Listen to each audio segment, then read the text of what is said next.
Hello and welcome to People in Profit. I'm Charles Pellegrin. This week in the show, a special edition where we'll focus on tiny objects that have a huge impact. They power all the electronic devices that are a mainstay of 20th century daily life, whether it's your smartphone, your car, or the data centers that hold all your online information. These semiconductor microchips are of strategic importance, and in a changing geopolitical landscape where transnational trade routes are increasingly at risk of disruption, the race is on to bring their manufacturing closer to home. This is what we're seeing in the European Union, with the CHIPS Act voted this year, awarding 43 billion euros in subsidies to the industry in a bid to double the number of chips made on the continent by 2030, returning to 20% of global production. One of the companies benefiting from this program is U.S. chip maker Intel. The company is responsible for a big chunk of the 100 billion euros in semiconductor investment on the continent, a figure that EU Commissioner Thierry Breton has boasted of. Well, the group is pouring 30 billion euros into creating a massive chip-producing complex in Germany, near Magdeburg, as well as over 4 billion euros in an assembly and testing plant near Wrocław in Poland. And a 17 billion euro investment has also been made on Intel's site in Ireland, in the town of Leixlip, just outside Dublin. The plant now uses extreme ultraviolet lithography machines that allow more precise production at a higher volume. Well, to discuss this huge investment in Europe, as well as its other projects around the world, Intel's Chief Commercial Officer and Executive Vice President Christoph Schell joins us on set. Thank you for being with us, Christoph Schell. First of all, I want to come back on what happened in Ireland last week. The beginning of production at the plant there has been called a landmark moment for the company in its bid to regain some of the ground that it had lost to its rivals. Can you tell us how so? How is this a landmark moment? Thanks for having me. And yes, last week was big for us. On Friday, we opened what we call Fab 34 in Ireland. And it is a landmark moment because we are extending our capabilities in Europe and in Ireland. We announced Intel 4. That's what we will manufacture in this factory, in this fab. And that is a key product for us going forward. So yeah, a big moment for us. Also on this overall journey to open up supply chains, to give customers in Europe access to design and to manufacture closer to their customers. Mm-hmm. This Intel's stated goal is to deliver 5 generations of technology within 4 years, yes. Meaning 5 generations of microchips that get smaller and smaller. So I guess 4 nanometers is the Intel 4 chip that you mentioned. This requires the huge investments we've seen, like the ones that we mentioned all around Europe. More than just the investment, what else is needed to reach such an ambitious goal? Well, our industry is dependent on ecosystems. So when we decide to build a manufacturing capacity in a new location, it is very important for us to attract suppliers that we can do this together with. The machines that go into these fabs are obviously, from a technology point of view, very high end. So developing the technologies together, setting them up together is very important.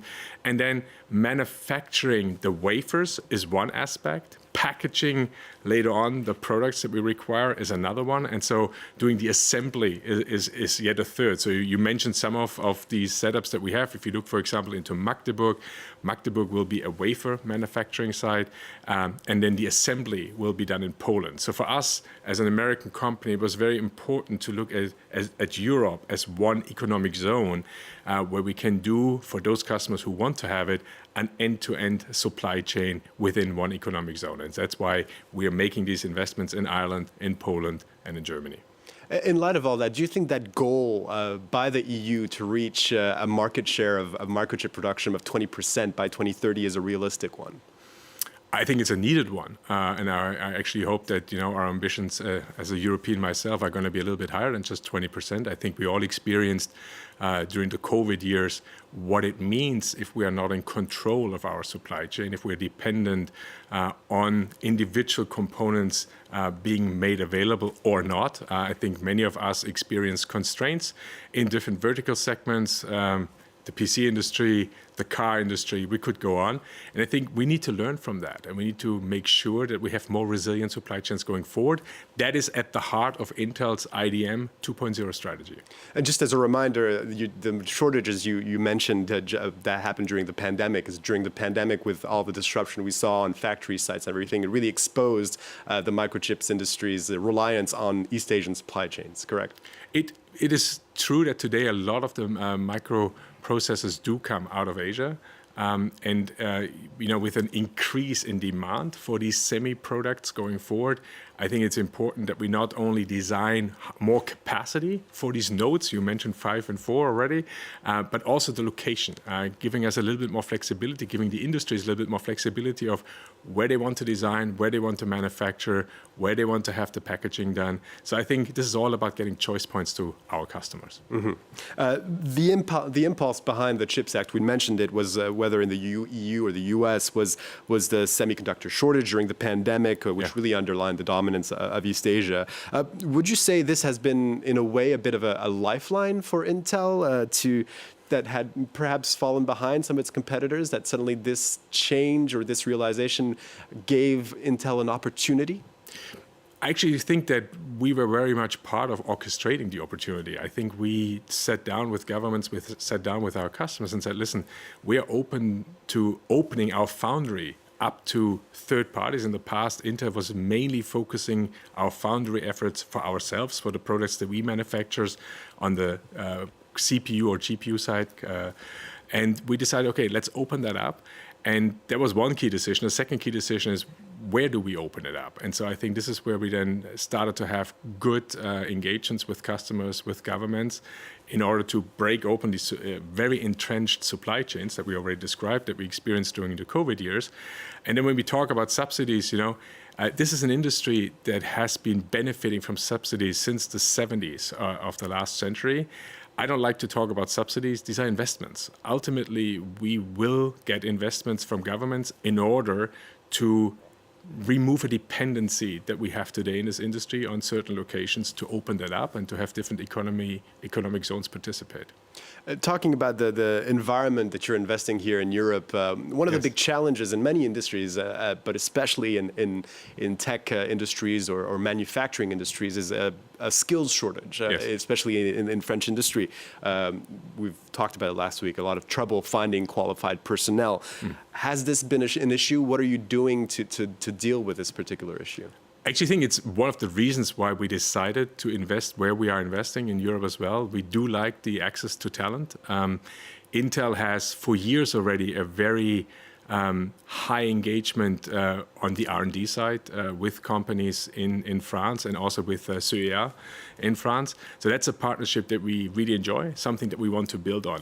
But talent is one of the main decisive reasons for us to choose locations. Mm-hmm. The regulatory environment is a huge factor, and Europe often gets a reputation as being a tough place to do business for tech companies. How would you describe Intel's relationship with EU regulators? Look, I actually think it's a very collaborative, and I mean it's in a positive sense, engagement that we have. It is true that Europe has some very clear guidelines when it comes, for example, to data management and data access, which is interesting for us to solve at times, but also makes us better because very often Europe is actually leading the way and other countries are catching up a little bit later. So Europe does keep us on our toes, but I mean that in a really positive way, and it's about solving these challenges together. Mm-hmm. Semiconductors are also at the heart of the diplomatic tussle between the U.S. and China, with the U.S. Trying to stop sensitive tech from making its way to being used in China, and China sometimes retaliating. We saw a probe against Micron, the U.S. chip makers, but we also saw Intel's acquisition of Israeli Tower Group, Tower Semiconductor, being put to the side or put on pause because it didn't get approval from Chinese regulators. What's Intel's exposure to China? I think, firstly, what you actually describe here is a situation where semis become more and more important for society. And I think governments are reacting to that. You could argue that in the past 50 years, a lot of geopolitical decisions have been made based on where oil reserves are. I think it's fair to say that in the next 50 years, a lot of geopolitical decisions will be made based on who does have the ability to manufacture wafers and to manufacture semi-products. Intel is known as an integrated design manufacturer, IDM. I think that's the term used. Exactly what it is, yes. Meaning you design and manufacture your own chips. And the big development in the past few years has been to try and branch out to contract chip making, so manufacturing chips for other customers. This is quite a big change for Intel. What's it like trying to convince people who relied on other companies like Taiwan's TSMC or Samsung for these services and to try and get them to come on board with Intel? Well, so look, firstly for us, it's two distinct businesses, okay, from an engagement point of view with the customer. You're right that we know how foundry businesses work because we are a foundry, but our customers in the past have purely been internal. So we need to open up to external customers. We need to learn what is important for them, how they work, how they evaluate their decision taking. That's quite interesting. My team is at the heart of this. We are trying to sell capacity, and we are selling capacity of products that will be manufactured in factories that haven't been built yet. So it's very, very interesting. From a go-to-market point of view, I love it. I enjoy it, okay? So that's one piece. The other piece is that in the tech industry, you very often talk to your competitors. And I describe this as a frenemy type of relationship. So on the core business, we have companies that we're competing head-to-head with. But then on the foundry business, these competitors could potentially become really important customers. And so working that is a daily exercise. And it's super, super exciting. Christoph Schell, you're the Executive Vice President and Chief Commercial Officer at Intel. Thank you so much for being with us on France 24. Thank you, Charles. Well, that's all we have time for now. Thank you for watching People in Profit. You can watch all of our previous shows on our website, france24.com, or you can listen to them by searching for People in Profit on the podcast platform of your choice. If you have any questions or comments, feel free to reach out to us on social media. In the meantime, stay tuned to France 24.